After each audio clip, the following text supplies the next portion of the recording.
So dear conference participants, we are back after lunch, and I will start with some practical information, some suggestions from Valmerians to you for this night if you are still staying here. We have two proposals for you. So one is like highly recommended and recognized theater performance, which actually got the also award as one of the best performances previous season, which is called The Magic Mountain in the Valmier Theater, but it lasts 3.5 hours. It's really serious.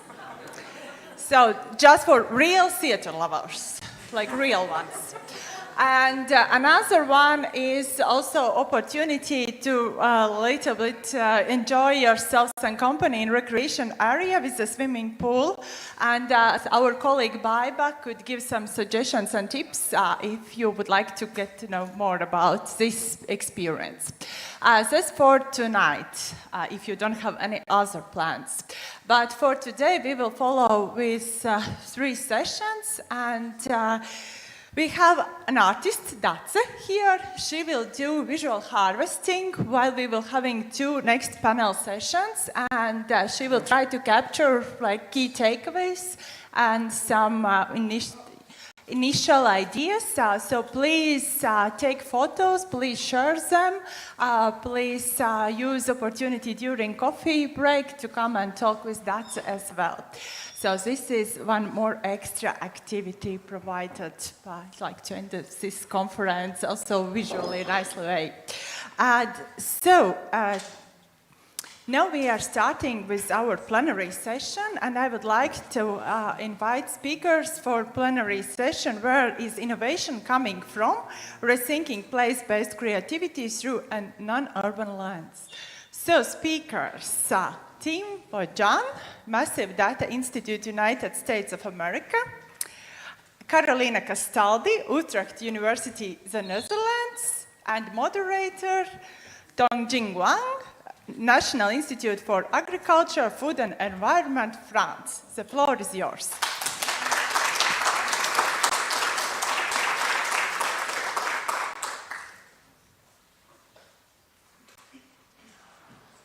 Hello, everyone. Thanks for coming to this plenary session. And today we have 2 presenters, Tim and Carolina. Afterwards, Josune Prieto also prepared, recorded a video. Very unfortunate she couldn't join us today. But afterwards, we have a discussion between Tim and Carolina, and then I will open the floor for audience Q&A. So I will first welcome Tim. Tim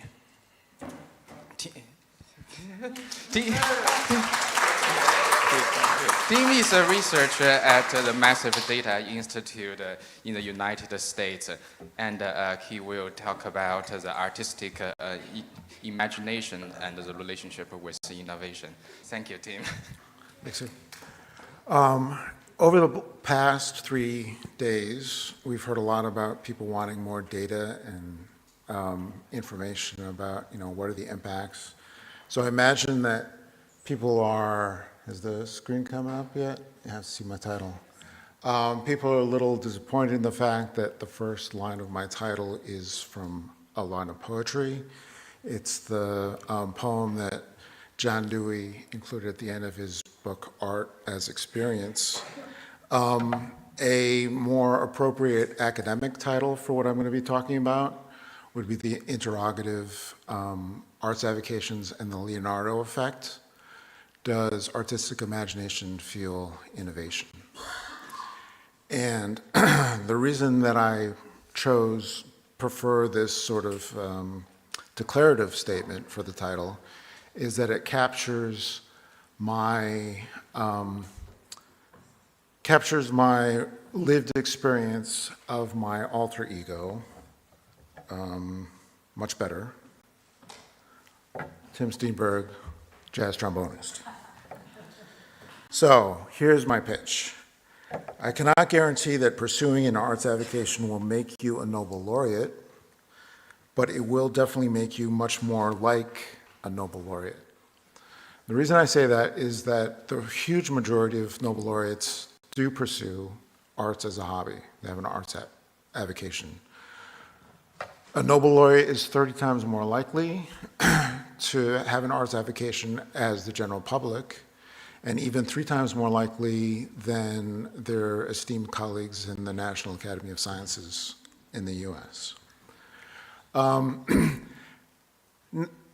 That may mean that their arts activity is contributing to their innovative minds. We're not really sure, but to some extent, it sort of sounds like the marketing campaign of most, sports marketing companies. Buy this thing, and you'll be more like your sports hero. And Nike, very famously, made billions of dollars selling Air Jordans, convincing people that if you bought this sneaker for $250, you would be much more like Michael Jordan. Whether you could play more like Michael Jordan is another question. So the critical empirical question is, does stimulating the artistic imagination through amateur arts activity actually increase innovative output in one's profession? Does one become more like a Nobel laureate or just look more like one? And the metaphor I'd like to use to demonstrate the mechanism why arts may contribute to innovation is the street light effect, which is popularly known, the joke about the drunk who is searching for something under a street light. Police officer comes to him and asks, what are you looking for? And he says, my car keys. The cop can clearly see that there are no keys underneath the streetlight. So he asks, well, where do you think you lost your keys? And he says, over there in the park, but the light is much better here. Which is not to say that inventors and scientists are drunk. It's essentially saying that the availability of information is essentially what keeps our attention, right? So years of studying for a PhD, the scientific literature all provides, this bright light of where to look for solutions. And now with the advent of artificial intelligence, that streetlight is turned into a spotlight. Another source of information or ideas come from what you perceive directly. And famously, the co-location of R&D facilities next to manufacturing facilities often results in faster rates of innovation because they learn things that from the tacit knowledge of actually dealing with the product that isn't codified. One thing that economists don't want to address is those thought processes that come from our non-rational brain in terms of, and when you think of what innovation is, it's bringing together two ideas that appear to be totally unrelated. It would be foolish to combine these things. It's only after you combine them then you then see the utility of the combination. So one way to think about this, think about a future Nobel laureate who's struggling for weeks in the lab with some intractable problem. Goes home one evening and is playing Bach cello sonatas, and he has the eureka moment that what he's been struggling with for the past 3 or 4 weeks, he finally sees a solution. And that process of disassociation, arts are not the only way that can happen. That can also happen by taking a walk in the woods, going for a long bike ride, psychedelic drugs, a lot of different ways. But I will argue that arts is probably the best way to disassociate that way, to feed, to fuel innovative thoughts.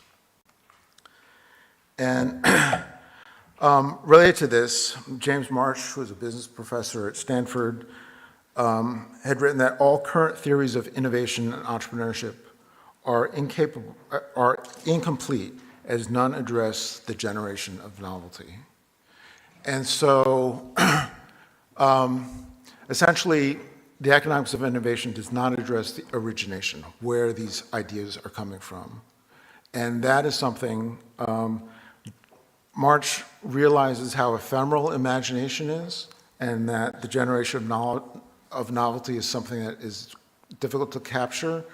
What I'll argue is the arts provides a window on that, in that the arts share with the sort of three basic rules he provides for where you're going to find the generation of novelty is first slack, time to explore and experiment, hubris, confidence to depart from established practices. This is all the time that artists spend doing things which are sort of non-artistic in terms of practicing scales, arpeggios, learning the technique so that you can actually contribute to established practices. And then most importantly is optimism, the idea that you're going to find something that's above the mundane, the status quo, that you're searching for beauty, pathos, some aesthetic experience which goes above just normal everyday experience. So we have arts as a good candidate for facilitating the generation of novelty. How are we going to get data on where amateur artists reside and are most concentrated? And what you're seeing here is a map of the US, and the clay shaded areas are those areas in which we expect to find a lot of amateur artists. And how we did this was I was involved in a project at Indiana University. We had a data science marketing firm. We gave them more than 100 websites of sites that appealed to amateur artists. They analyzed billions of webhits and essentially produced this index of those zip codes or postal codes where local residents were going to be most likely to click on those websites. So this is the 95th percentile. This is the top range. And one thing you'll notice is that these areas might not be concentrated where you thought they were. And there are two reasons for that. I mean, they're sort of in the flyover country of the US. In earlier work I did, I found that rural residents are about 10% more likely to have an arts avocation than residents in the city.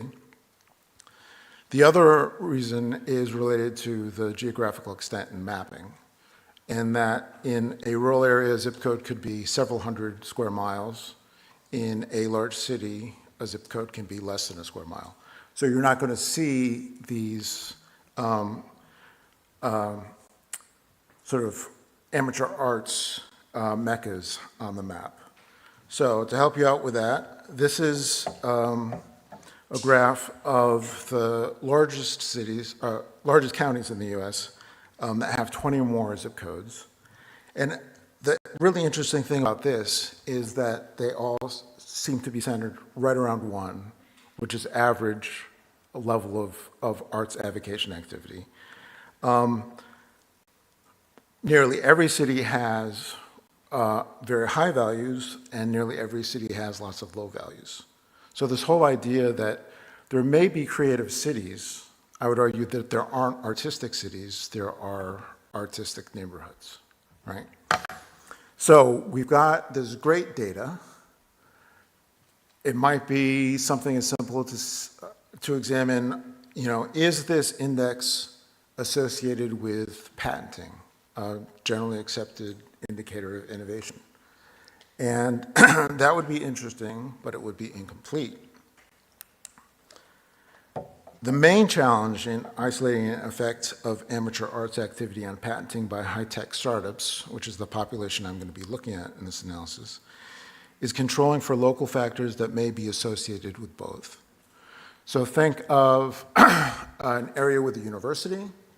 The university may be contributing to patenting, but the university may also be contributing to the number of people who are pursuing arts as an amateur activity, right? If you do not control for the location of that university that may be affecting patenting, then you aren't going to be able to say anything about whether artistic imagination fuels patenting or innovation. We also have additional information within each firm. We have information on the 4 owners. And one critical piece of information is their highest degree that they achieved. And surprisingly, there are some high-tech startups that have owners that have arts degrees as their highest degree. However, it would be very unusual to have a high-tech startup that had, 4 owners, all with arts degrees. So they would very much likely have computer scientists, engineers, other people that would contribute to the diversity of ownership. And one other possible confounding factor, we've seen that those owners that have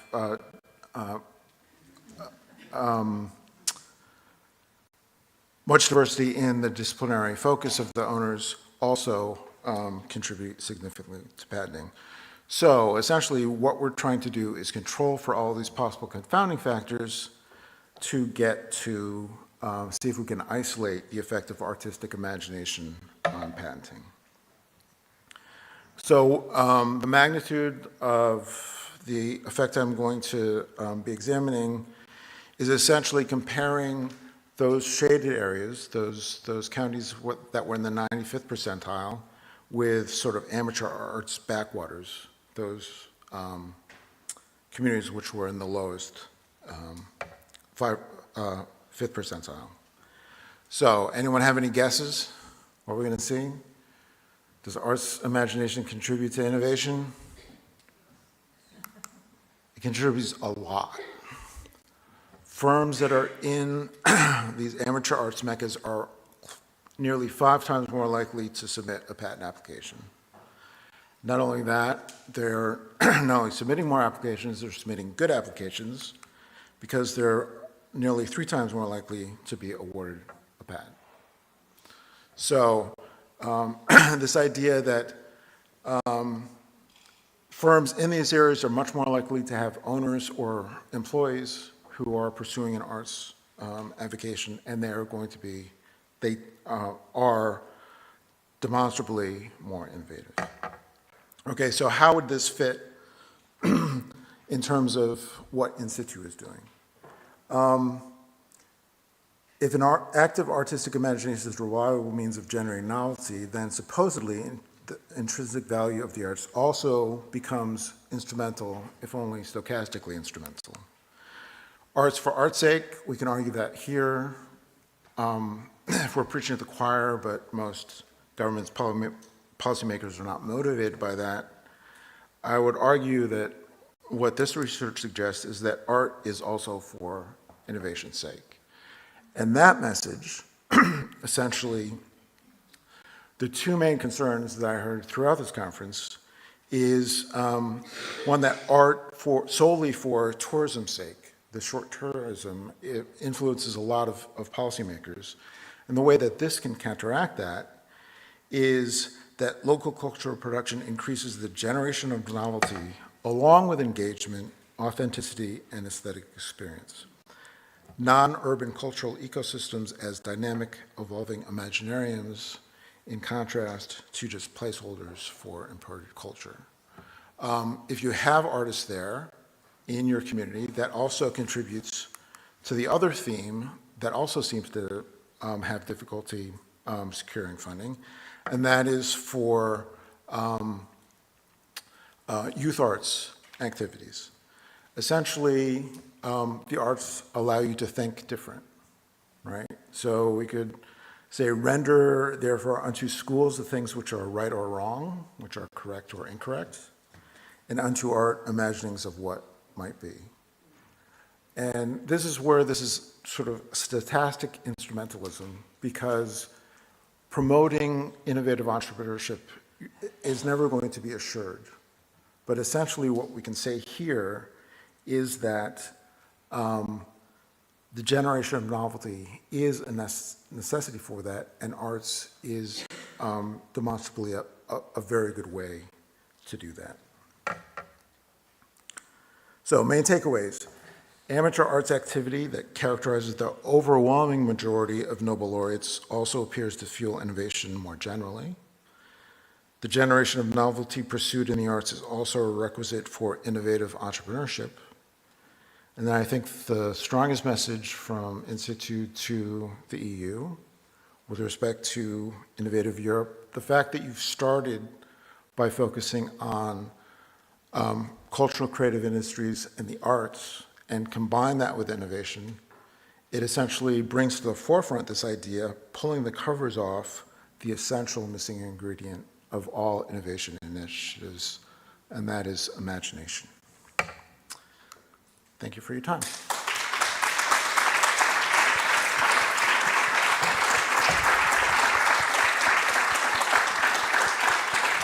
Thank you, team.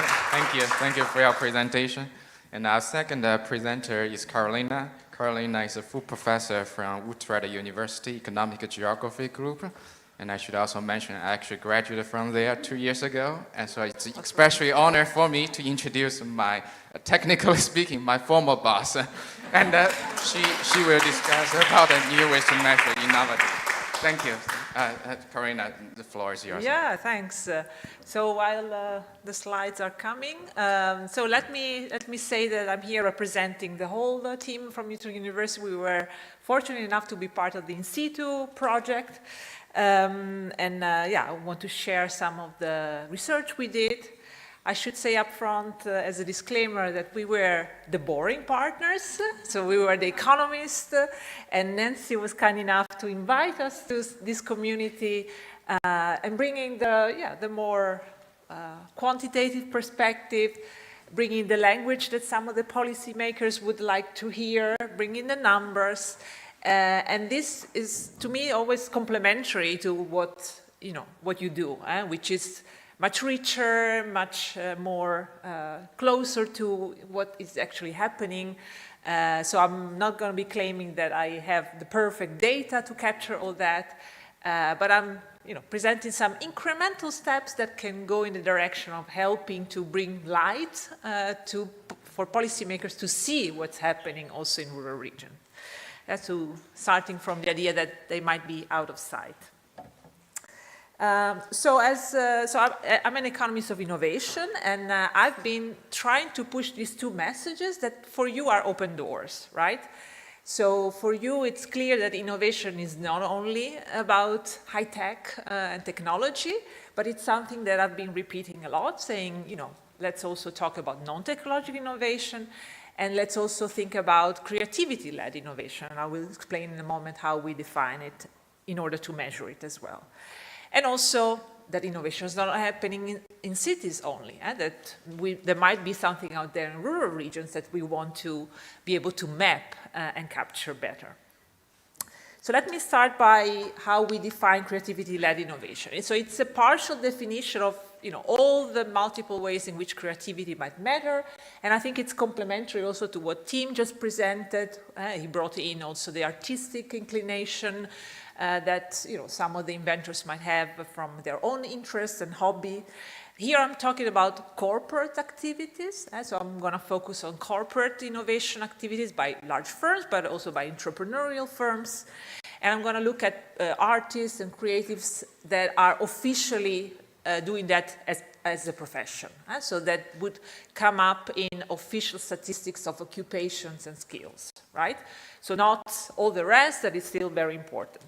So to me, when you look at the statistical data from offices about the creative activities, so we mentioned also here, industrial classifications. So the starting point is to look at creative industries. And from an innovation perspective, we have lots of research that has said, if we want to define and measure innovation in creative industries, we need to come up with different concepts and indicators. And people have talked about aesthetic innovation, design innovation, soft innovation, and this has really helped already, the thinking also at the policy level. On the other hand, there is also an understanding that these industrial classifications are also a limitation, right? So you can imagine different ways in which creative professionals are bringing creativity in innovation processes in all kinds of other sectors, in all kinds of other industries.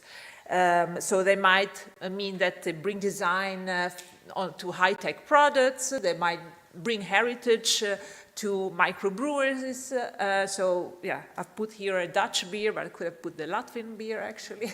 So lots of the examples we've talked about in the last days are also about the ways in which creativity brings value, also corporate value, to product and service innovation. So this bidimensional definition is important because it allows to tap into two different economic data, which is the industries, but also the occupations. So we have ways to capture who works where in terms of employment. So in terms of, I'll put this up both. In terms of research on innovation, creativity-led innovation, there have been, I would say, many efforts to try and break this dominant narrative of urban innovation and high-tech innovation. So some of the insights on why rural regions should also be a place that attracts creatives have been around the idea that urban amenities is not the only asset that might be a source of inspiration or invite these professions to come and get there and work and live there. And from an innovation perspective, there's been also conceptual work, for instance, the work of Gernot Kaaber, that has put forward the idea that marginality, remoteness, can also be an asset because it allows you to be far away from where the standard or the dominant regime is based. So a lot of this research has been based on case studies, so intriguing case studies that provide counter-evidence to what you would find with the typical statistical analysis. For the Institute project, we decided, okay, can we also do statistical analysis, but in a way that allows us to map more than the usual suspects in terms of places and innovation. So when you try and measure creativity-led innovation, you run into some measurement challenges. So you start from the perspective that the indicators you will be able to use and construct from administrative data will always be imperfect. And you try to do the best with what you have. So in terms of creativity, I already mentioned that actually this industrial perspective has kind of been, substituted with this more occupational approach. So instead of counting all workers in creative industries, you count creative workers across all sectors, because then you make sure that you, for instance, also in creative industries, you're not counting also the non-creative workers. So we follow this approach. We use employment data that allows to track creative professions. And in terms of innovation, a team talked about patents as a way to measure innovation. Indeed, that's the standard way. In this project, we use trademarks as an alternative measure that we compare with patents. So I have a bit of a busy table, but basically the idea, and it's something that I've worked on personally for the last 10 years, is that a trademark is a sign that a company or entrepreneur will file whenever they introduce a new product or service into the market. So that's a way to flag, look, I'm coming up with something new. Filing a trademark is relatively easy. It doesn't require lots of money or very extensive knowledge. And so I've been using trademarks to try and capture innovation across different firm types, and not only the big firms, but also the small entrepreneurial firms, across all kinds of sectors. And also, there is also evidence that they allow capturing non-technological innovation, which is one of the ways in which you would expect creativity-led innovation to be found. So if you actually compare the number of new trademarks with the number of new patents, and this is a very rough regional level mapping. Actually, the data, you can also geocode it, and you can also look more at the neighborhood level, for instance. In this case, we take very large European regions, and you see that you find some regions that are good at both. They are good at the high-tech innovation, but also at the trademarked commercial soft innovation. But you also see that with trademarks, some more regions become colorful, also Mediterranean countries, and also places more in the periphery. So what we do in the empirical analysis, and I will not go into all the details, but basically we look at this relationship between the share of creative workers that are working in the region and how much patents or trademarks the region as a whole is able to produce. And of course we control for all kinds of other factors that might play a role. And the main message here is that, of course, we find that this relationship, which proxies creativity-led innovation, is strong for urban regions. We are not denying that, but it's also there and strong for rural regions. Actually, it's even stronger for rural regions. So this is, a way to kind of present evidence that might be an eye-opener also in terms of the data that some of the policymakers understand. So this, I think, goes in the direction of backing these two simple but worth repeating messages. And this was a part of the research that we did. I also want to mention briefly another part which is connected to the idea of using trademarks. Of course, you might think, oh, well, but trademarks are about corporate activities. It's about individual firm or entrepreneur that tries to, earn money from creativity. Actually, there is also something that goes beyond the corporate dimension, and it's the idea of collective trademarks. So whole communities can also file a trademark to protect different ways, products or services that might be related, for instance, to their heritage or to something that is a collective good of the community. So an example is this example of Tonax Osaka. So they decided to file this collective trademark when they were threatened by low-cost, low-quality competition from raising versions of their wooden products as a way to protect their authentic production. So there is some work, for instance, by Jimenez et al. That suggests that actually that some of these intellectual property rights, these legal tools to protect intangibles, might also fit with a collective or communitary logic that might be there in some countries more than in others. So we decided to take a step back and see, okay, what's the evidence on the use of these collective trademarks and what can we learn from this? So we did a literature review where we basically looked at all kinds of empirical studies that dealt with the use of collective trademarks. So we found 52 studies across all kinds of disciplines. Yes. The empirical contexts were global, so all kinds of countries and continents. And basically we found that collective trademarks are often used in relation to tourism, but also food. A big chunk of studies were specific to rural regions, so telling us something about the relevance for these regions. And also there were a few studies in relation to indigenous community and also innovation. And so we learned a lot from reading those studies. And we learned that collective trademarks, of course, they are about economic opportunities. Often there is an idea that you can then start exporting more, you can gain profits, but there is also social dimension. So whenever communities go into the process of articulating what is our brand about, that might help them to define their shared identity. We also found that, yes, it sounds very good in theory, and the practice is complex, as with many things. So there's the literature also basically presents a number of challenges in implementing these type of strategies. For the Institute project, we also collected some data about collective trademarks, and we saw that indeed rural regions in Europe make use of these trademarks.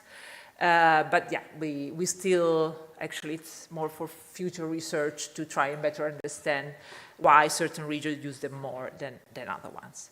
So to conclude, so as I said at the beginning, quantitative indicators will always be imperfect, will never do justice to the richness of all these processes of creativity-led innovation in rural regions, but they might offer a new glass to look at the things, a new lens to map innovation in space. I will leave you with that. Thanks.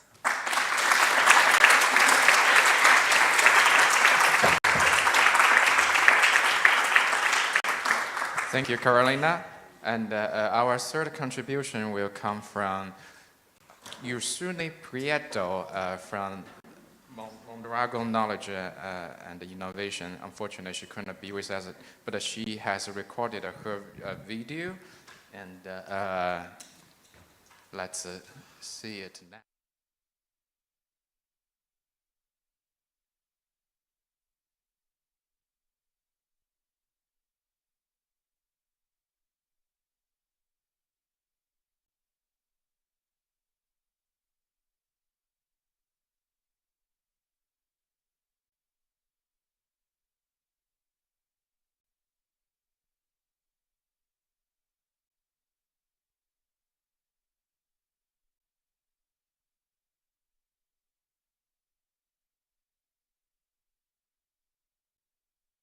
And creative practices, and Carolina, on the contrary, has challenged us to reflect on how we capture and measure this this kind of creativity-driven innovation and the limits of doing so.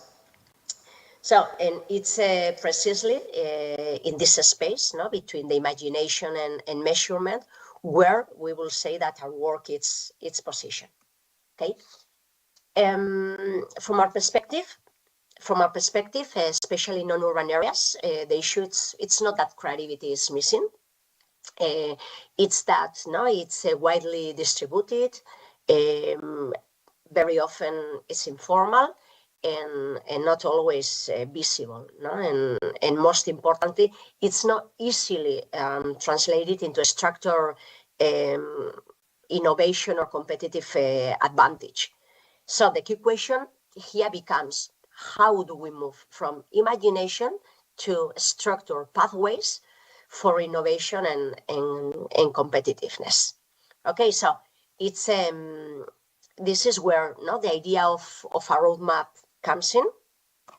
A roadmap in our approach, it's not a fixed plan.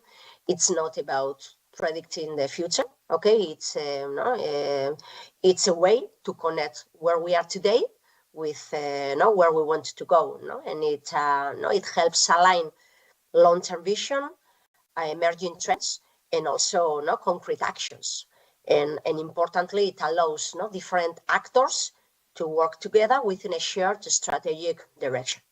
Okay, so rather than simplifying somehow the complexity, a roadmap helps territories in this case navigate it in a more structured strategic way.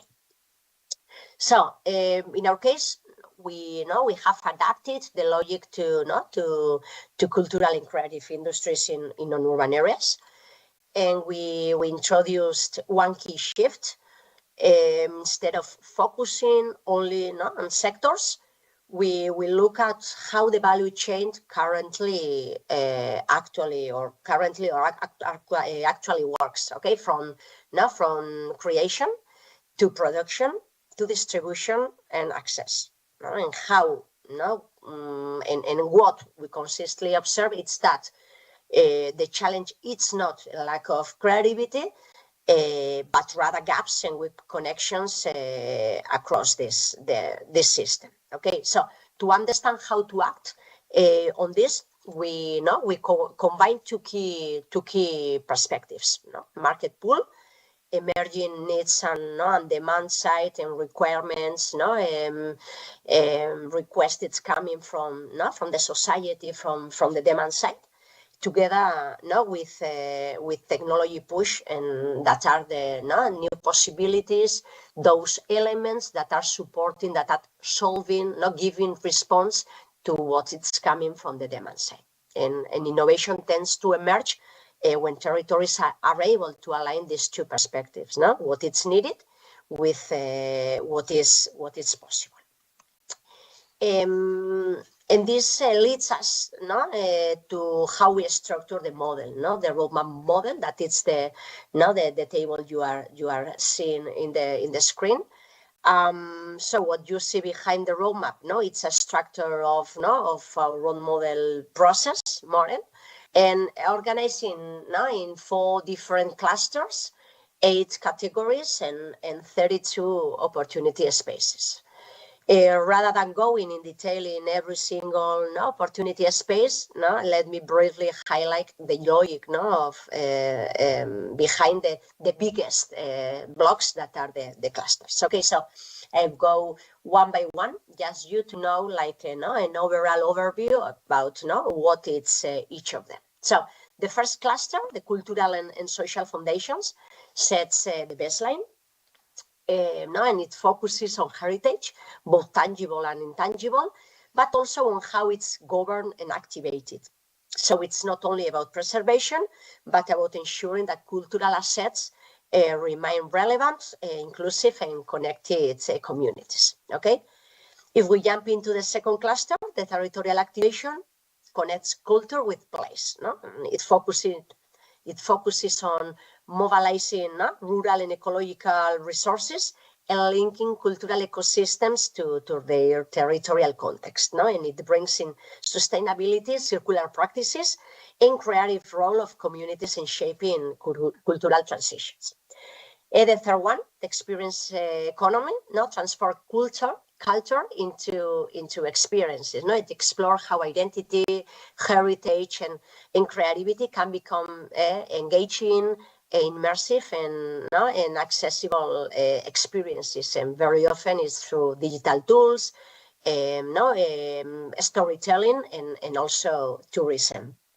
And the last one, and finally, it's the impact growth that ensures long-term viability. It focuses on how all this can become sustainable in time through business innovation, regulation, and collaboration. So together, these 4 clusters form a progression from cultural foundations to territorial activation to experience to long-term impact. Okay, so now beyond this structure, the key question is, come on, and what does this actually look like in practice? And this is where the opportunity space is not coming. An opportunity space, it's not a project.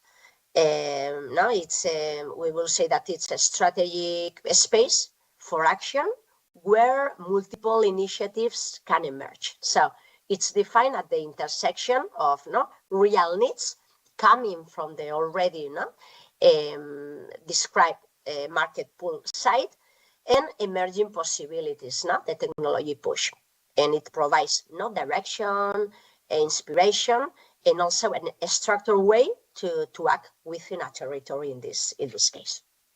So the roadmap does not giving us just one solution or a unique solution. It creates structured spaces where multiple things can emerge as set projects, collaborations, business models, and even new ventures. Okay, so going back to the initial question, if innovation comes from imagination, as Tim has shared, and if measuring it's always partial, what we need are ways to translate creativity into structure, place-based action, and this is exactly what this roadmap is trying to support.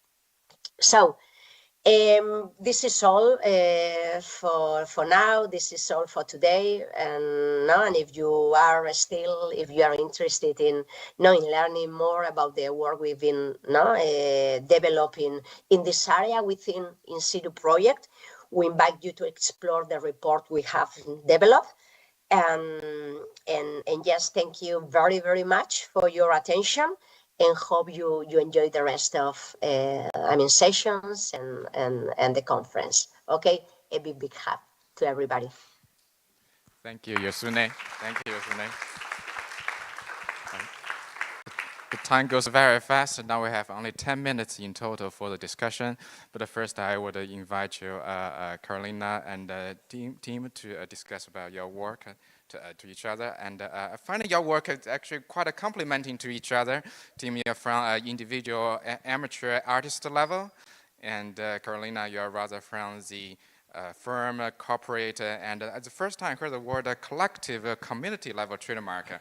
So I would like you to discuss about the relationship between the firm, community level, and the amateur artist, how under the non-urban context, and how it's the relationship between them, and especially if we do policy implication ways, should we focus more on the how we should coordinating the two different level of innovations.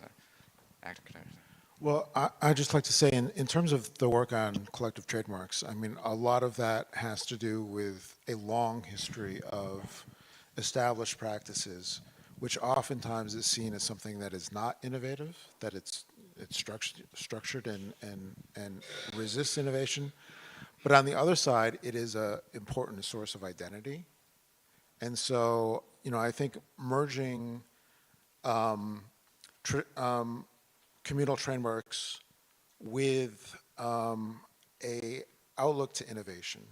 So you may not be able to innovate on what you've trademarked, but that is sort of the launching pad for other innovation. So it's sort of, innovating otherness or innovating on the long historical tradition of a place. Yeah. Yes. Thanks. So to add to that, I think if you consider research and innovation studies, we also know a lot about how communities of users, user innovation, have actually often been the ones, prompting the first ideas, and then those ideas get picked up by corporate actors. So it might not be the case that all these communities are working as specialized users in the sense of communities that Eric von Hippel or others have talked about, but they might indeed have a tradition of doing things that all of a sudden has value outside their communities. So I think it's good to, from an innovation point of view, to look at non-corporate actors that are contributing to innovation. And just to mention what I appreciated also from your work was this use of creative data. So look at this website targeting amateur artists, and now we have all kinds of social media platforms where there is a lot of exchange. So I think this is also getting more and more to the statistical offices, going beyond the administrative data sources that are not very timely, that come always late, and there's a lot to do with if you want big data and something that we can extract from all kinds of platforms. So I think we can be also creative in terms of data collection. I should thank you for both of your discussion, and I should collect some questions from the audience. I think I have to limit it into 3 questions.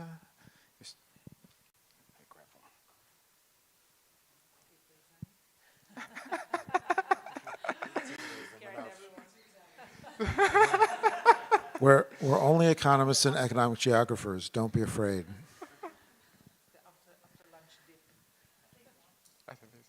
Yes, please. Okay.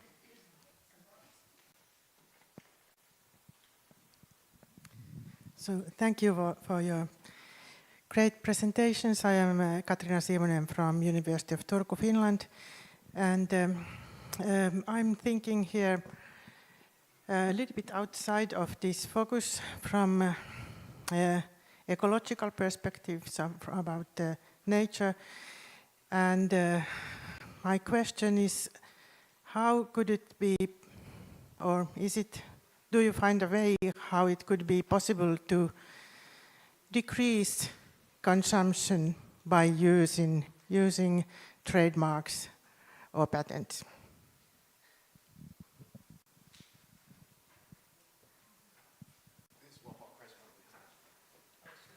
you want to collect? Are you taking? Like 3 or 4 minutes. Yeah.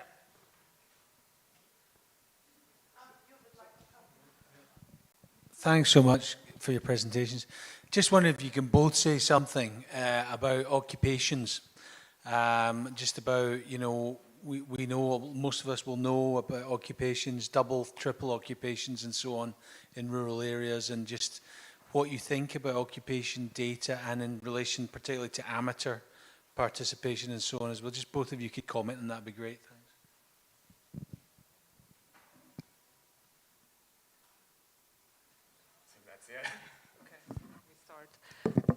Thanks. Yes.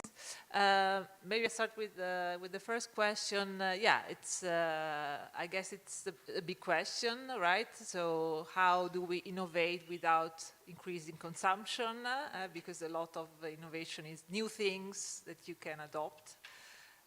So I don't have an answer to that. I mean, there is. You can also wonder whether trying to count only the green or environmental innovation will help, or it's still, we are still in an, let's say, capitalistic logic, and so it's, it might be difficult to combine with an ecological logic.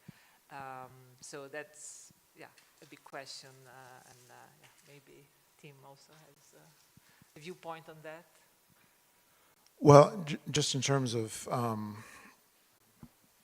collective trademarks, the idea is that you're generating a much higher quality product, right? And so the consumption of higher priced, higher quality products will be lower than a plethora of low quality, low cost products.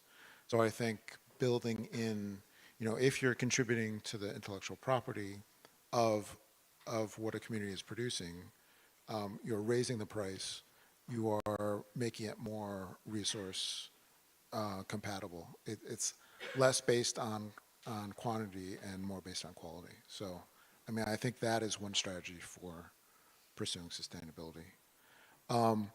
In terms of occupational data, what has been put together was essentially put together for an industrial economy.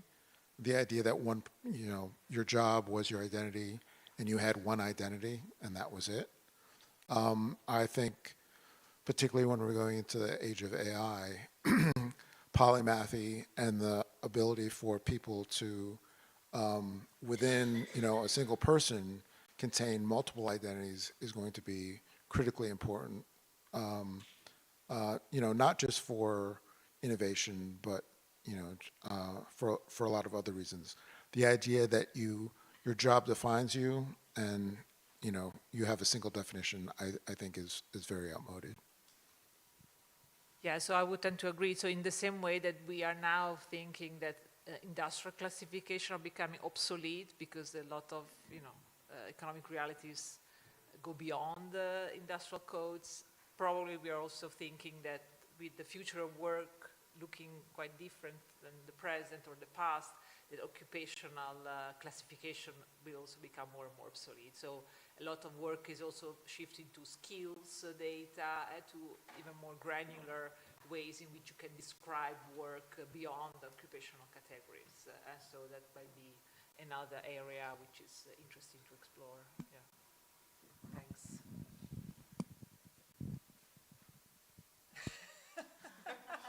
Well, thank you, everyone. We control the time extremely well. It's exactly 2:30. One more question here. Sorry. Well, it's kind of the unconventional agency that you mentioned. I'm thinking maybe it's more conventional than we give it credit for, because, and now I'm thinking about Hannah Arendt's lingering mind, where you allow your mind to linger, and there you find imagination. I mean, it's in the lingering. So it kind of comes back to what you were saying, Tim, about the time to experiment. So what did you exactly mean by unconventional agency? That's what I'm interested in. Thank you. Unconventional agency? Did I use that word? Oh, I did that. Okay, now. I'm sorry, I didn't mean to say... No. I'm just trying to think what I said. Nature, to get in the ruralities that... I'm sorry. We get in the ruralities, we don't get that in the cities the same way. And maybe that's the conventional agency. We get it from nature, because we are a part of nature. And we kind of forget that living in the cities. Yeah. I mean, I have to think about some research I've seen on hybrid work practices, where people then do the rural part when they want to indeed have more time, wander, concentrate, do all kinds of different thinking than, you know, the type of social fast interactions that they would do in the urban side of their hybrid setup. So there's interesting research that would, you know, back up this idea of time and, you know, thinking and looking around. Yeah. Thanks. Thank you, everyone. Thank you, everyone, for your questions. And if you have more, I'm sure you can find them after this meeting. And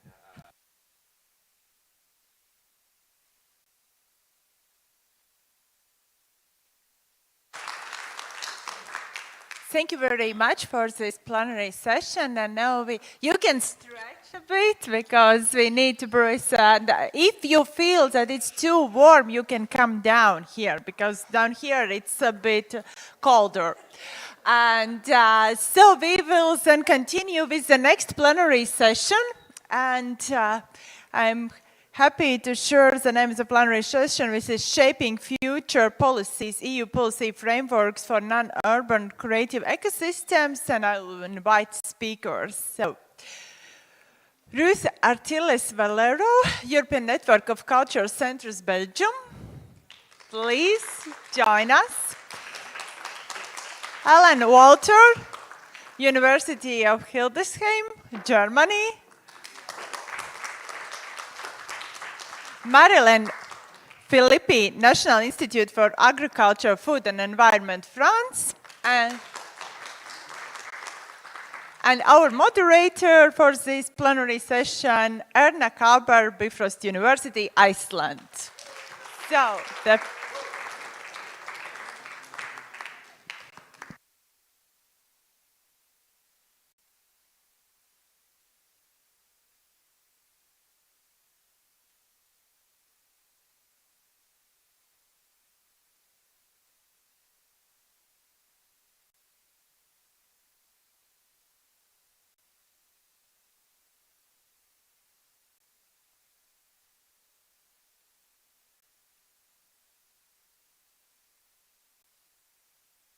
Yeah?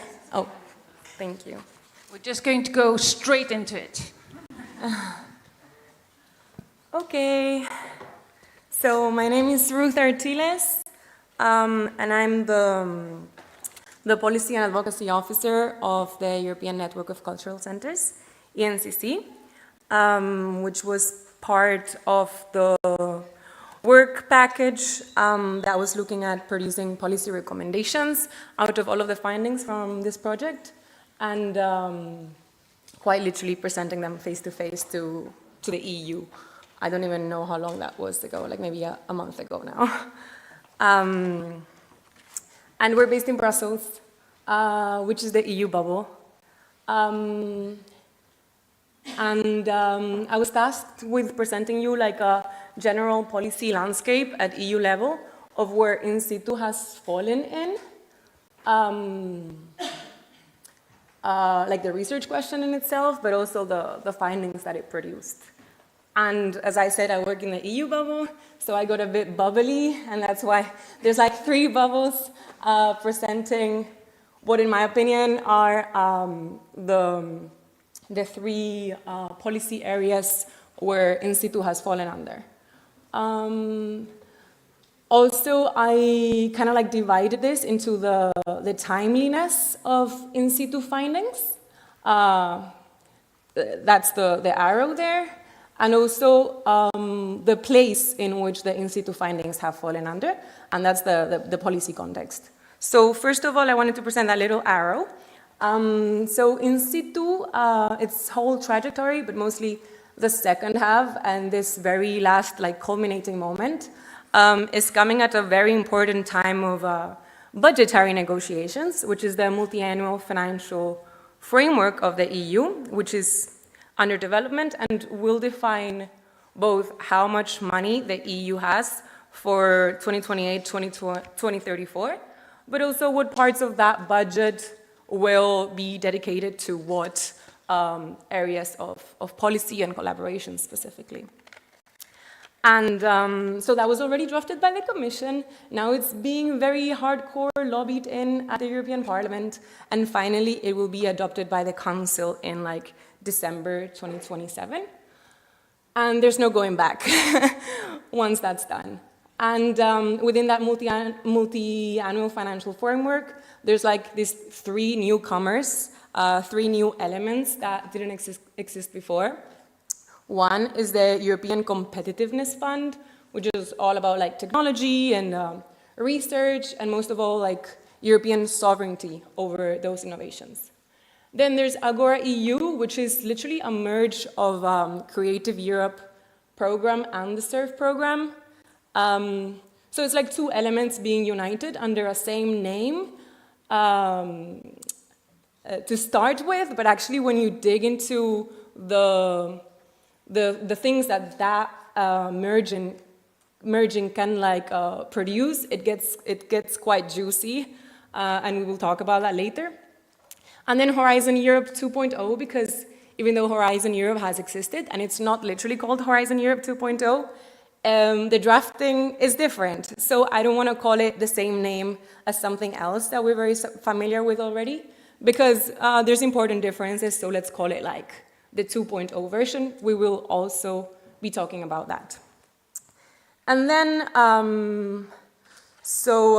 in terms of place in which in situ has fallen in, we have the EU cultural policy, the research and innovation policy, and also territorial policy, because a lot of things that we've looked into in situ can be like further explored with regional funds and things like that. So I thought that it was important to mention it.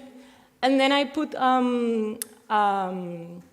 a series of different programs, frameworks, and strategies that exist. Honestly, everything is very like synergetical and exists all throughout, but mostly in the intersection of 2 or more of these policy areas. And then I mentioned some of the main players at EU level, stakeholder-wise.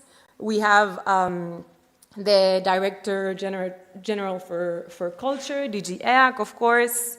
We have the agency, EASEA, which executes cultural policy and looks at the budget allocation of it. And the CULT committee in the European Parliament, members of the European Parliament with like affinities and experience in culture, which are key players in the lobbying phases of things relating to culture. Then we have DG NEST, which was previously called DG NEAR. I think this is interesting because it concerns the neighborhood of the EU, so the countries directly after the EU, and because there's like an ultra-peripheral nature to the rural areas of in situ, this like geographical location has been interesting and has been explored before and will continue to be explored by these DGs. Things like the Employment Committee in the European Parliament, of course, DG Agri, and naturally, the Development Committee, DG RTD for Research and Innovation, and DG Regio and the Regi Committee in the European Parliament. So other than that, what else would I like to mention at this stage? Maybe the paradox that there is more and more subtle mention of culture all throughout. The Culture Compass that has done a lot towards mainstreaming culture in like non-conventional or non-popularly culturally exploiting policy areas, but the mention, even though it's regular, it's more surface level and less regulatory than before, even though there's been like very central institutional literature coming out recently, like the OECD Rural Innovation Pathways Report that highlights the importance of looking at culture explicitly and place-based experimentation explicitly in non-urban areas. Yeah, but we will look at that in more depth in the discussion moment of this panel. Thank you.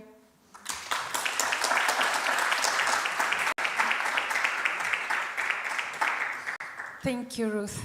So we're going to be explaining our recommendations, and we're going to do that in two parts. And Helena, you're going to start with the cultural policy. Thank you. Thanks for both of you for the introduction. Now you know the kind of landscape that we did our research in. I want to, yes, as Erna said, present our cultural policy research or even the proposals we published for cultural policy.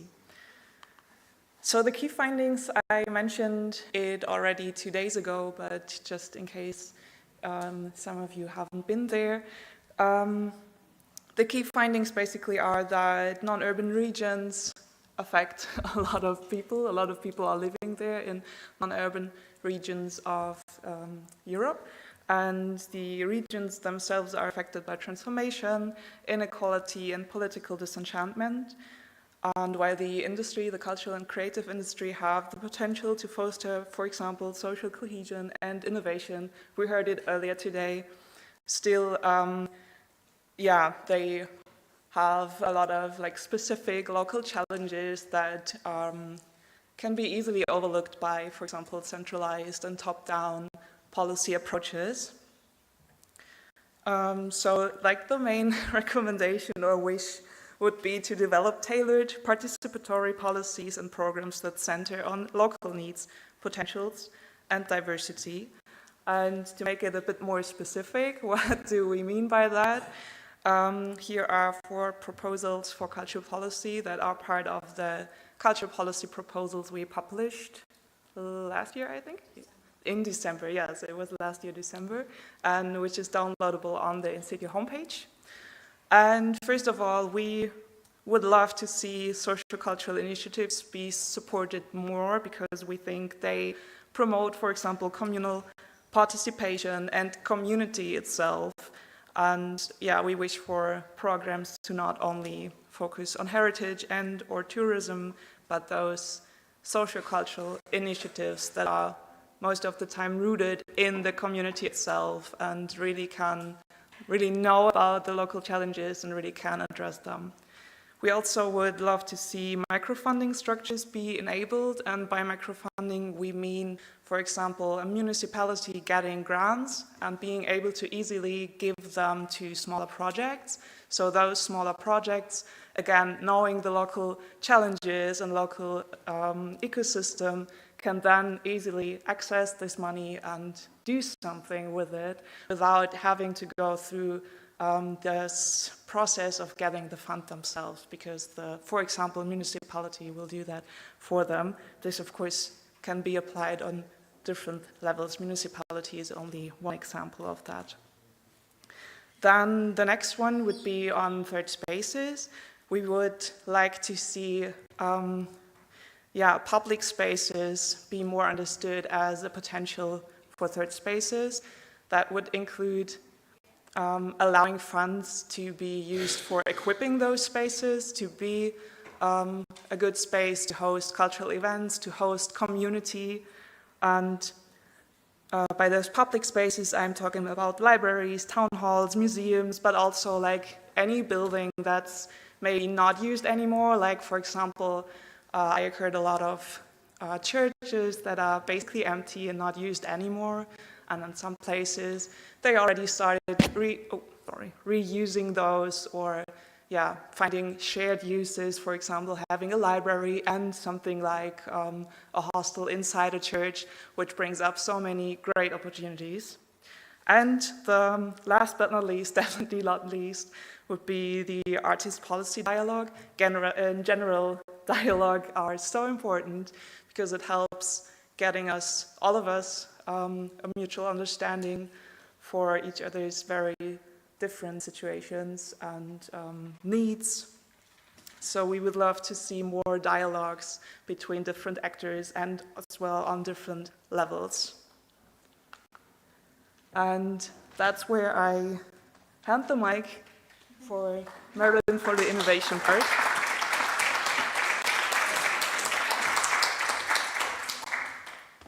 Okay. So, hello everyone. I'm very pleased to introduce our results with the INRAE team, with André and Tongjing on cultural and innovation policy. But I changed my speech, in fact, discussing with people from here in cultural activities and CCIs, and I say, okay, maybe we need to change a little bit the way to introduce our results, because in fact, you can have access to our deliverable, that's no problems. But I would say that INSITU is a very fantastic program, so thank you Nancy, thank you Paula, and thank you for all of people engaged in this project, because in fact, we have a very fundamental message, very important, that in fact, cultural and CCIs, the cultural and creative and innovative industry, is a strong contribution to European cohesion. And this is, I think, one of the most important messages to think about. And why? It's because, in fact, it reverses the traditional way to understand or to take into account the CCIs.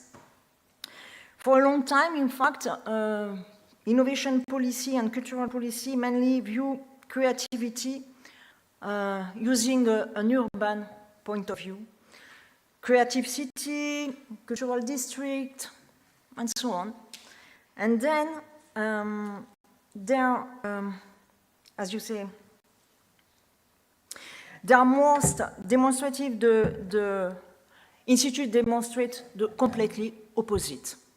It's not, CCIs are not need to be viewed as a city center, but as non-urban areas. And then I think the project shows that the non-urban territory are not only empty space of creativity, but genius laboratories of social, cultural, and territorial innovation.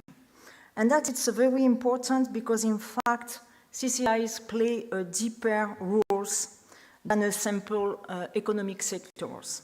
So it's precisely the originality of INSITU project. So thank you again, because it's not longer to consider CCIs as isolated activity or sectors, but more territorial infrastructure for cohesion, innovation, and resilience. And this needs that CCIs connect people, connect community, develop local resources, support attractiveness, and strong cohesion. And then that is very important for all of territories. So in the cultural innovation policy, we focus on two main policy. First, the leader in the common agricultural policy and the smart specialization strategies that in fact are very focused on the activity leader for rural areas and the CCI and S3 for the cohesion and the industrial sectors. And what we learn is in fact that we need to support instruments outside the cultural sectors. Because in fact, CCIs connect different type of activity, and it's very important to have this open mind in order to develop a social and institutional innovation, and then to take the way to support and to develop, in fact, the creativity. So you can find in the I would say in the reports that we made on deliverable different key findings on the fact that the problem is not that the policy don't support CCIs, but in fact they don't know exactly what is it, and this is a problem. So innovation are not only on technology, but also social innovation. And then we have to take into account the cross-sectorial ecosystem. And ecosystem is very important to support more than support some isolated project. So that means that in fact for policy, your policy, they remain too urban-centric and sectorial, and so we need a new imagination. We need to support CCIs as a final, in fact, as the way to create a new driver of territorial transformation in a situation of transition. So it's the reason why we exactly propose recommendation that we are discussing, and Ruth explained that. Helena remind the recommendation for cultural policies, and we discussed in Brussels the main points. But in fact, I would say that culture is not an added value, and it's really a driver for territorial transformation. And for that means that we need to change the way to understand, to push the innovation policy for support CCIs. So the main contribution of in situ is to show how CCIs can be, in fact, operate and integrate in a cross-sectorial session. The most innovative projects are not only artistic. It's very important, but it's not only, that's it. It's in fact how they connect the culture with agriculture, with tourism, with heritage, with education, with digital transformation, with ecological transition. And then that leads that we need to develop an ecosystemic vision. So I would say that for the recommendation, it's very important to move beyond the silo in order to have a way to connect and to develop an ecosystem, a territorial ecosystem support. It's also the way to try to integrate territorial policy that recognize CCIs as a genius actors and not only as added value of paillettes or something's not important. It's at the core component of the rural and innovation policy. And so the second recommendation is, in fact, to invest in territorial intermediary. We need to focus on the place that play an important role, like a third place or creatives or the local association, because in fact, actors act as connectors, and that it's very important to support the intermediary in rural area in order to help them to connect people and activity. So the most important things then is to support, to have a financial support in order to help the fragile actors in order to develop in the recommendation.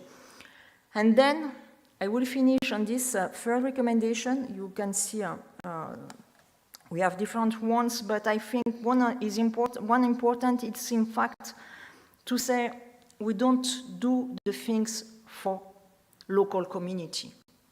We do the things with them. And I think it's very important to try to connect local, national, and European policy in order to integrate local community and define what they need, what they want, and how to help them. So I think one of the final message on the CCIs is that, in fact, we need to have a shift paradigm. We need to think differently.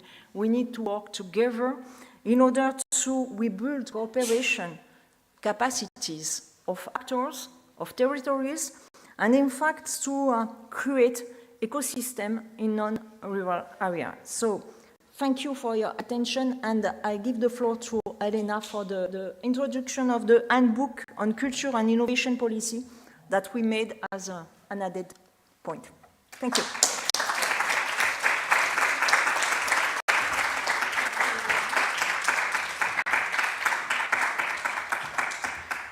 Thank you, Maryline. I especially liked your comment that we need to stay open-minded to make new connections and links. And I think you're right, that applies to culture, but I think that applies to even more to maybe our life in general. And yeah, as Maryline introduced, I will say a few more words about the handbook.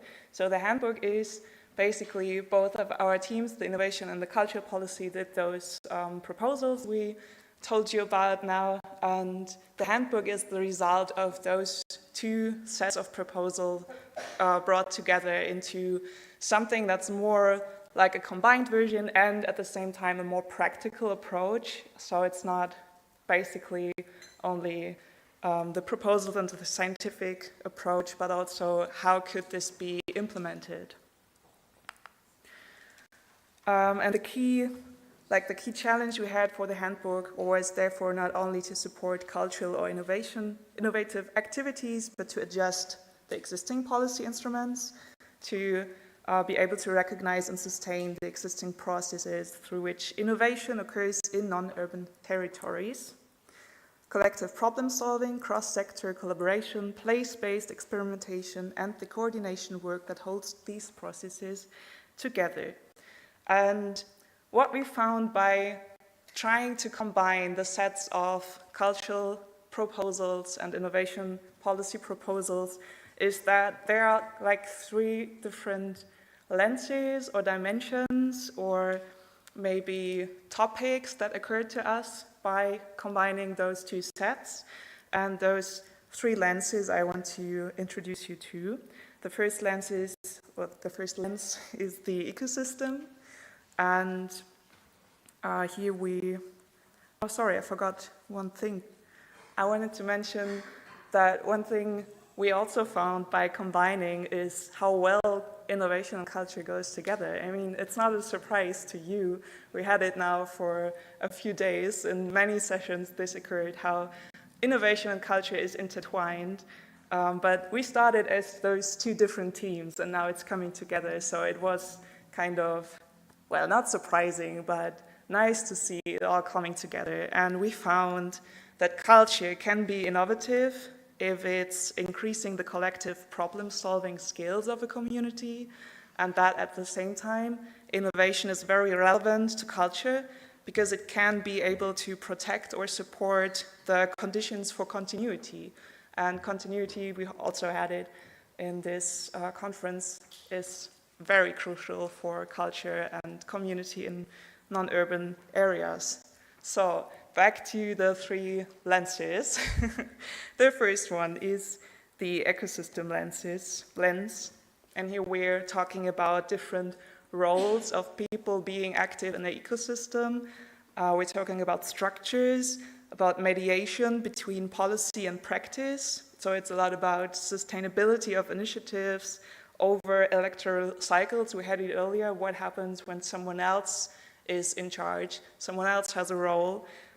Do they still believe in the high value of culture, or will everything change? So the ecosystem, the local anchors in the ecosystem, is what we are addressing in this lens.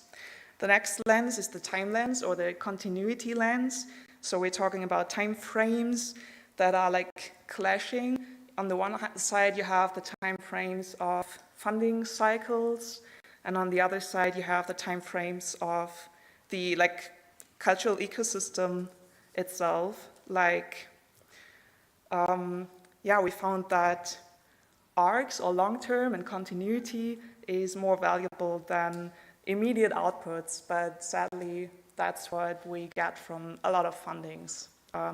The need for immediate outputs to get the fund.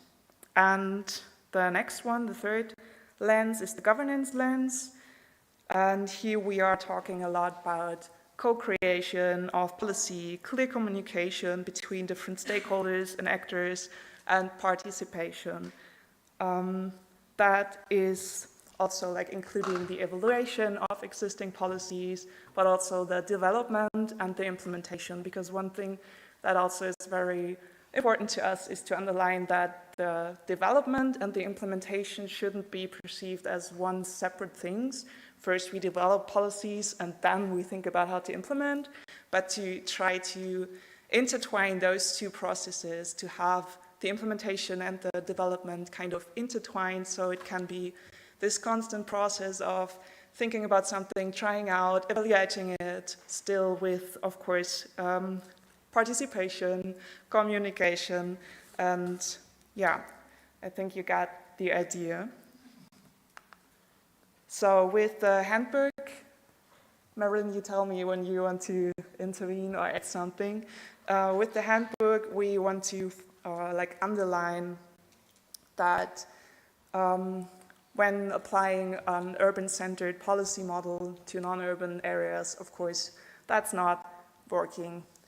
We want to, second, underline the importance of the role of intermediaries, like the anchors I mentioned in the areas, and the handbook shall provide a concrete tool from local to EU policymakers and actors. That's our goals, what we hope we can achieve by this handbook.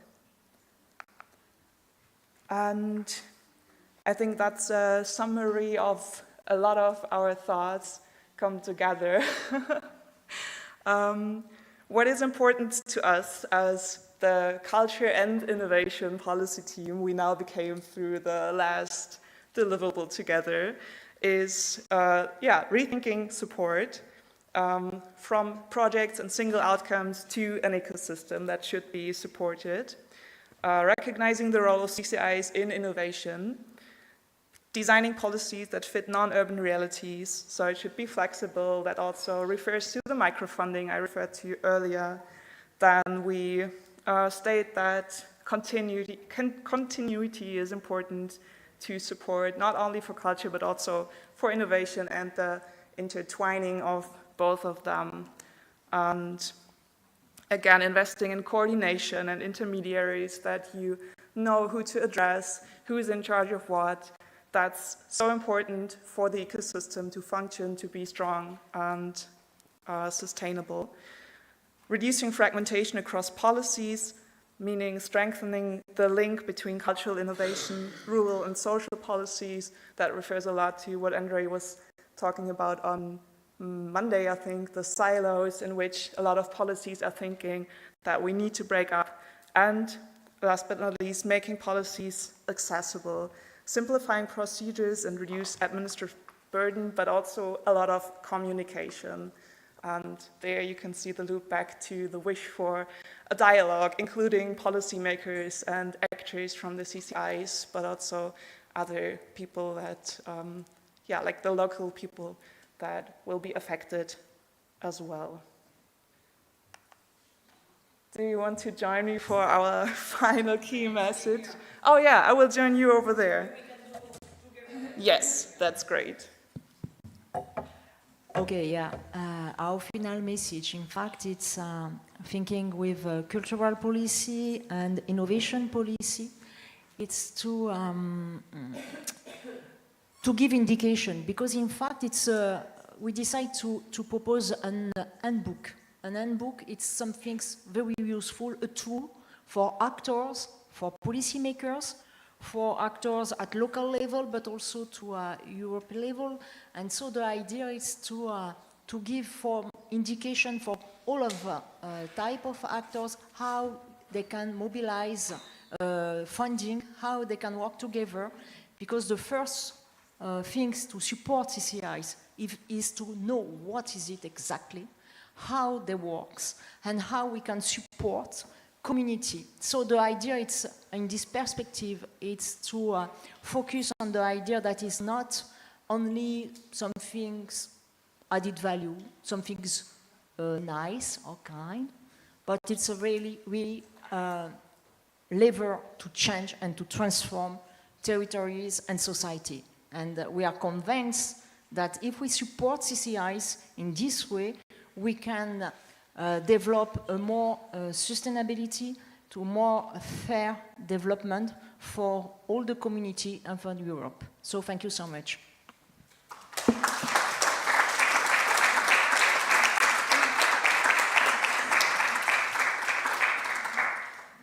Thank you all.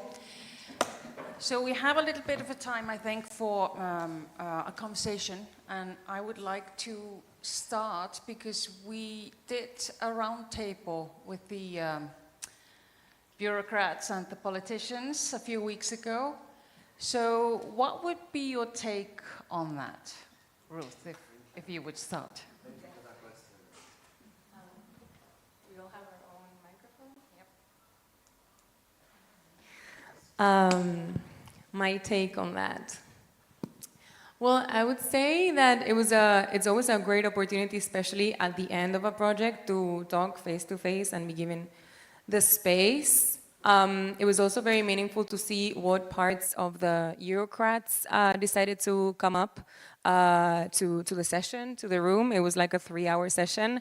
So it does show a lot of interest, and the interest came from differing areas within the European Commission. We had people from the Research and Innovation Directorate, of course, agriculture, culture, both the directorate and the agency, and also someone from DG NS looking at our eastern neighborhood and enlargement topics. And also, I mean, they definitely found our contributions very fruitful and timely, and they were very, very happy to hear from us. Also, the questions they asked were very meaningful hints for us to kind of like understand what are priorities for them now and what might be priorities in the future. Questions were quite specific, and that's added information for us, especially when it comes to maybe envisioning like next steps and so on. I would like to mention though, more like the kind of like human aspect of these types of interactions, especially when us, mostly externals, are invited to these kinds of rooms by bureaucrats making like 5 times our salaries or more. And it's just like, I think we also noticed very small details that can have a huge impact, and it's just like it just comes down to small details like you know, the duration of the sessions uninterrupted, no water offered, no coffee. We're expected to arrive with however much time in advance, and then we're received a bit late. And I mean, we're not familiar with the spaces, with these huge buildings. We don't really know how their technological supplies work, and were we even like given a chance to like test it and like ease in. So I think that was an interesting conclusion that we gathered, and it would be meaningful feedback to give back to the institutions, especially when we want these conversations to be fruitful and more horizontal when it comes to power. And it was surprising to realize that they probably haven't like spared a thought yet in this more small details that in the end do impact the nature and the quality of interaction. But overall, with a small pinch of salt, it was very valuable on both ends. And it was great to answer their questions. It was great to be able to integrate some of the feedback. And it was, as I said, great to have those hints as to what specifics and who in particular within the EU is asking about these specifics and why would that be. So yeah, definitely something. Thanks. Thank you. And I do hope they're listening because both research and reports have shown that very many politicians and bureaucrats have very conservative views towards culture. And I think it's quite interesting that we've overlooked the connection of culture and innovation for such a long time. Why do you think that is? Why haven't we realized? I mean, you say here territorial infrastructure for transition. You know, that is quite important. Why have we overlooked this very important connection for such a long time? Just feel free.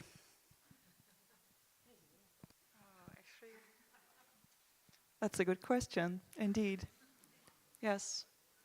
And perhaps that's why the In-Situ project is quite timely, or exactly. even a little bit too late, but at least focusing specifically on this problem. But what lessons can be learned to provide a concrete help to the local ruralities that we've been focusing on for these past few days? Yeah, okay.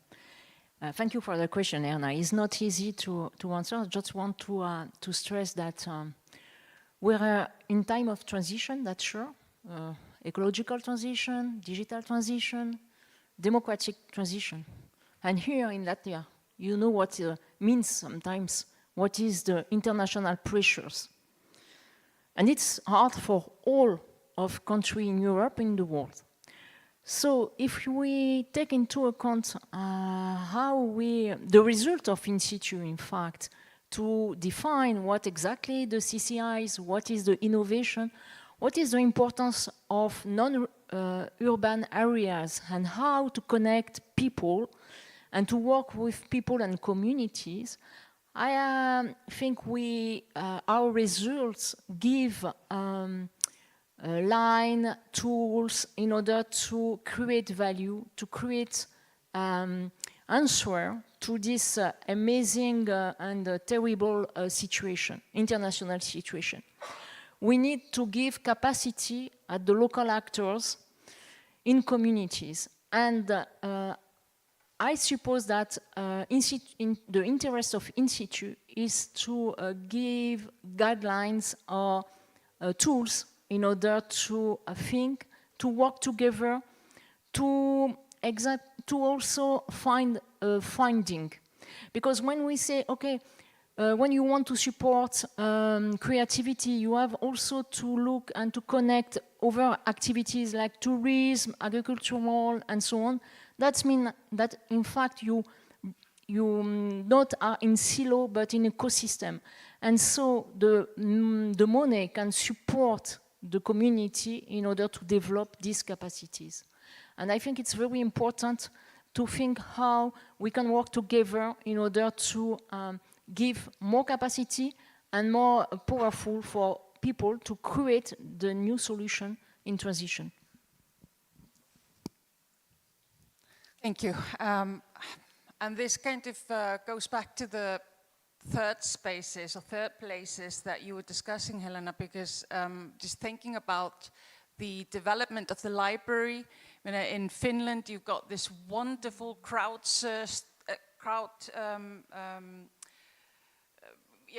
they made the UTI together. It was made by everybody. It's such a beautiful building with such a beautiful purpose, and we can see in Iceland it's starting to move in that direction, although we do not have the sign of the UTI. But definitely the public places are changing. So what are you thinking about when you're talking about the third places? Yeah, thanks for the question. Maybe I start by what I experienced when I had the chance to go to so many places, very rural places, a lot of non-urban places in the lab areas. It happened like every time I talked to people asking them, hey, what's the culture here? And we're doing research on culture. Do you want to show me or explain me what's the culture here? And the first response was always, no, you have to go to the city. You're wrong here. Please go to the city. And I think that's the effect if like policymakers forget the huge value of the culture in non-urban areas. The people themselves stop seeing the huge value they create in their area. So it's a bit similar to third spaces, I would say, because what I mean when I say third spaces is simply the community's living room or something, and I can't tell you what it has to look like because that's so specific, that's so individual to each and every community. They have to define it, they have to tell what they need, and the only thing they need support in is the money to equip those places or to like renew the building or help the building be shared or something. I don't know what in the situation is what's necessary, but yeah, I think that's also very obvious when we look at the past few days, that it's not about ideas that are missing, but about the support and the language and the right people listening to those ideas and supporting the existing ideas. So to come back to the question, I think creating third spaces is about giving the opportunity to letting those ideas manifest in a collective space, I would say. So it could be a kitchen, it could be a garden, it could be whatever is needed and whatever the community decides they want and they need. Erna? Yep. If allowed, I would like to go to that, back to that topic that you mentioned about culture being not taken seriously when it comes to research and innovation. Okay, great. So on that note, I think culture for a long time, I mean, there's so many factors that come into play. One is definitely that there's not so much expertise in arts and culture when it comes to EU policymaking. The second is the tradition of seeing culture and the arts as a beautifier, as a last element to add on.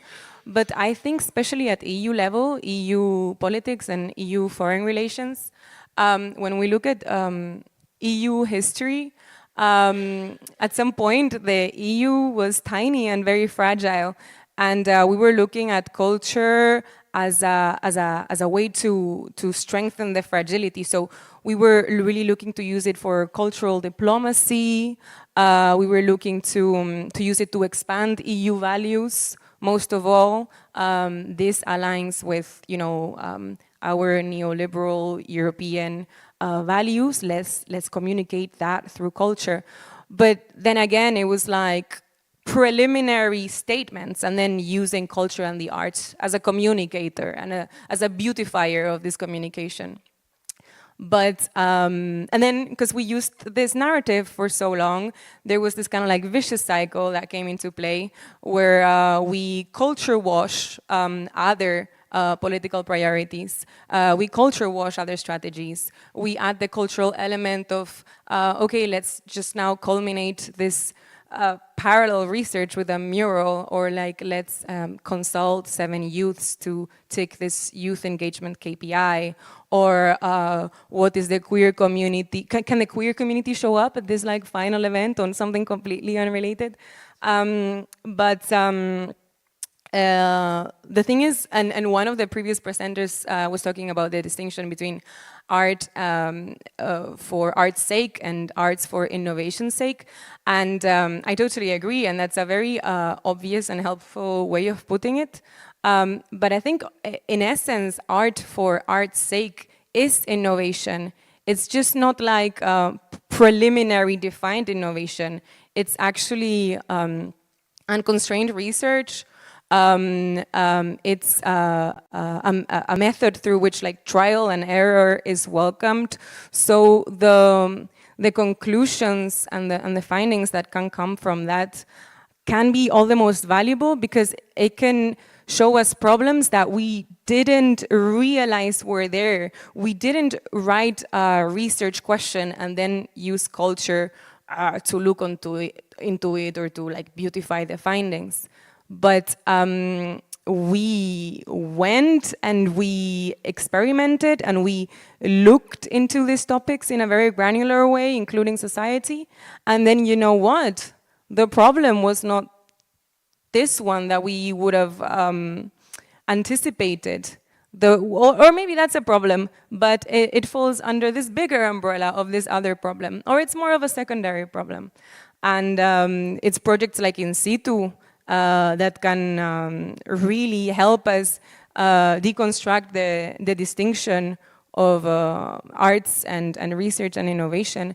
And I would even go as far as to say that arts is the most honest way of doing research and innovation.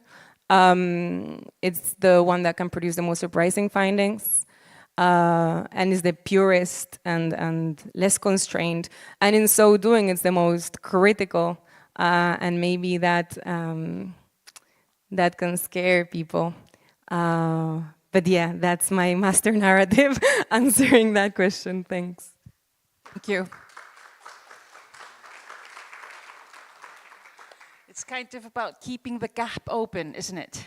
You know, to keep the possibilities open and the evolution. But I think we definitely need to incorporate the whole gallery. Anybody have a question? Thank you so much for extensive and insightful presentations. I actually have a question about the third spaces and cultural policies.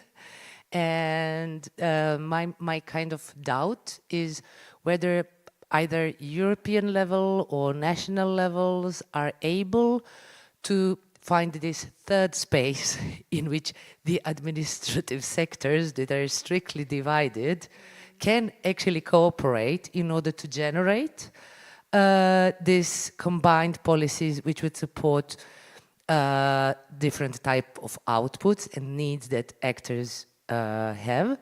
And also, when talking about it in the third space, I was also thinking in more of a Baba's sense of neutral area where we don't have this competition between who is stronger and more relevant and who is like side effect or just a makeup for whatever. So the question basically is there a perspective for these combined types of policies also to be implemented? Thanks for the question. I hope so. And I don't know if I got it right, but I don't think it's on the policies to identify those third spaces, but on the communities themselves. You're not looking that convinced? No, I think that like communities are finding third spaces for them, and yes. then third spaces for policies are spaces where they cooperate different areas in responding to the needs of communities. So each of them has their own third spaces. Yeah, I see. Yes, I can understand. Doesn't it feel like she's just calling for cultural mapping? I mean, it just feels that way to me. Do you want to speak about cultural mapping? Well, I could do a speech about cultural mapping, but I think I've done enough on that for these past few days. Does anybody else have a question?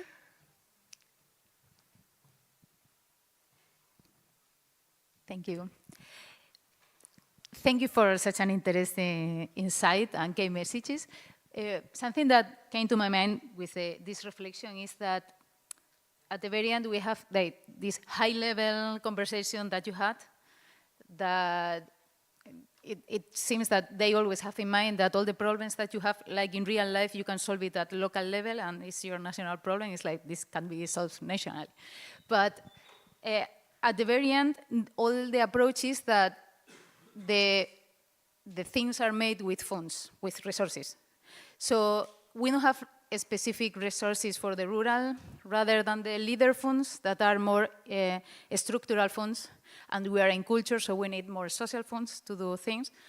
And it seems that we don't need only this equality, we need equity, so to fill the gap that we have. And at the very end, we are punished for being rural. For example, you are in a peripheral area or remote area, you are dirty because you are using your car, because you are not taking the train. What train? I don't even have, the train station, the tracks. There is no teleport yet. So what is the foresight that you have for the oncoming years in this equity for the rural areas after this experience? Do you have something in mind that you think that is very likely to happen, or something that is not going to happen? What is your view on that? Thank you. My first thought is that the local level is going to be much more important in coming years if we're going into more conflict. This has been proven by history. It always flips.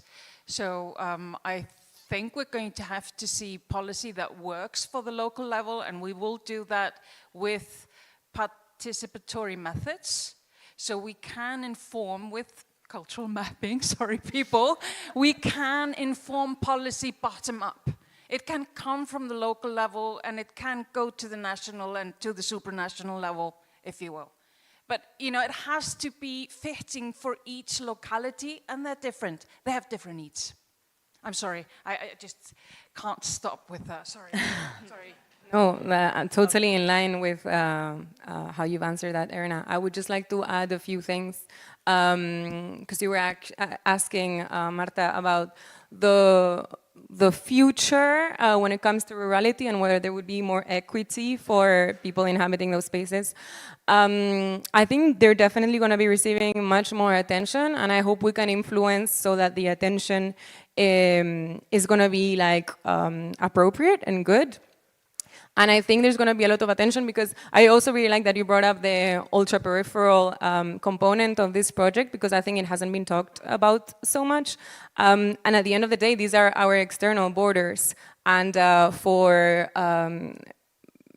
different types of reasons, this is very, very interesting areas for the EU when it comes to cohesion, even defense, sovereignty, unity. And yeah, it's very important to make sure that these areas of Europe don't become ghost towns, are not unsovereign, they don't have anything going on for themselves, they're not, extremely people are divided from each other and segregated or so on.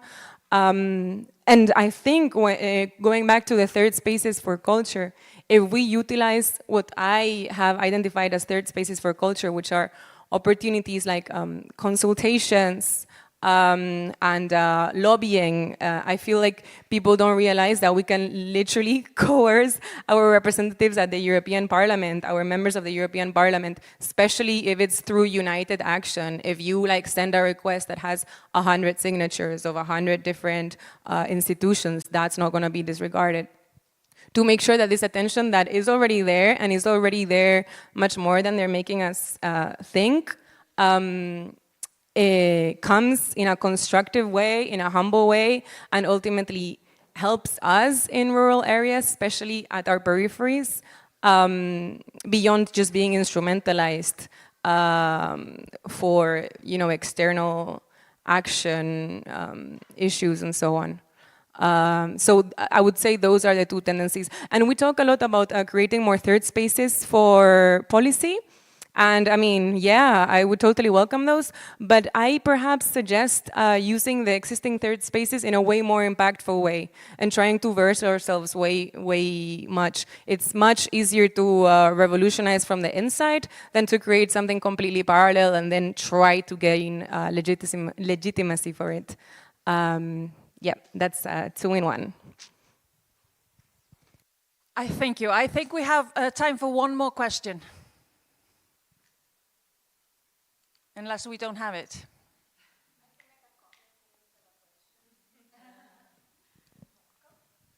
Sorry, I have a comment on the roundtable with the European Commission because I was there, and I agree much with what Ruth said.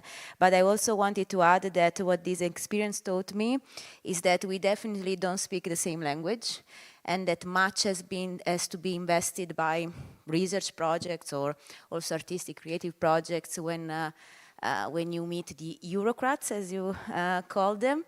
To try to match this discrepancy. The other thing is that as much as CCIs in non-urban areas, they rely much on volunteer work because they ask us after the roundtable, for example, to continue to put on some of our recommendations and do more and create briefs, and knowing that the in situ project was ending, so the funding is in situ.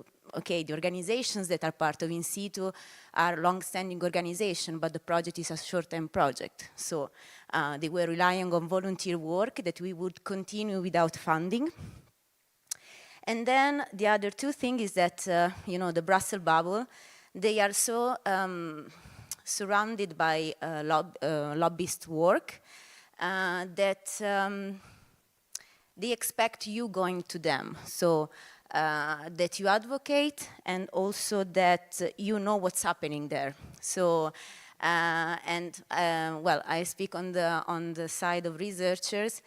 We, let's say, our duty in a way is to be up to date with the latest research methodologies and discoveries, whatever, but not necessarily with the newest policy documents or alike. So this is what this experience taught me, and I just wanted to share. Yeah. Thank you. Thank you, Paula. So we've gone over time. 1 minute exactly, last for coffee. So thank you for today. Is there anything else that you would like to add? It's just power to the people. So thank you. Thanks.